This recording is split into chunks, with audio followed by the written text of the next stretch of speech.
Yo, Dead Island is one of those like really dumb but really fun games. It's methodical and it's like monotonous, but it's just cathartic to just slice up zombies over and over again, especially if you've got friends. This is definitely one of those multiplayer games that you want people in it. I wouldn't consider this like a single player game. You definitely want to play it with some friends, and I've never really played this until fairly recently. My friend Eddie had talked over and over about it, forever, and I'm like, oh well, let's go. And so we got the definitive editions, and so we played through that on PC, and it was just fun.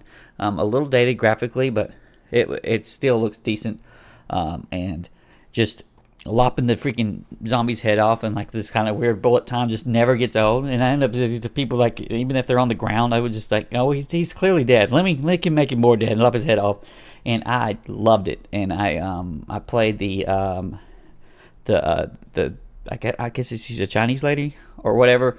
And then I just slopped everybody's head off, and she's like good for slashing damages. And so we went all into that, and I had just a blast playing it. The missions are kind of samey, just open world generic stuff. The story I thought was boring and ended up skipping it.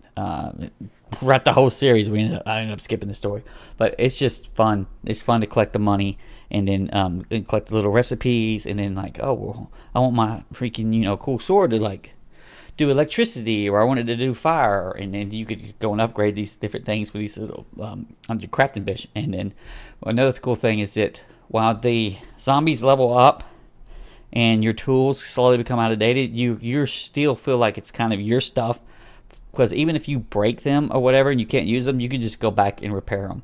And I like that a whole lot. And then it's more of an RPG than you think it is. Then it becomes like a survival thing where you're really worried about resources or whatever.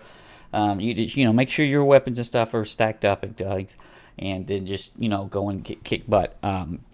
And the original one is still pretty cool. It's dated graphically. Definitely the open world type, collect-a-thon gameplay feels dated, but I still loved it because it was just so fun smashing these guys up. And so I could give it a recommend. I definitely think number 2 is the best. And if you don't have time to play through all of them, go to number 2 before this one. But I had a blast with it, and then I played through this one and Riptide into like back to back to back, and it was really dang fun. And I don't. This isn't even a game that I normally care about, and so I know it's got to me when I sit there and play 40 hours and did all the little side contents and everything, and I would normally not even give these type of games the time of day. I enjoyed the piss out of it, but definitely play with a friend. One paw up from Big Kitty. We loved slapping people and zombies' heads off, and it didn't get old. I don't know why it didn't get old when we killed 10 million, thousands of them, but it didn't get old. I love killing them. Now, Brian also gives it the paw way up because this is a multiplayer fun game. It's just something stupid to do with your friends.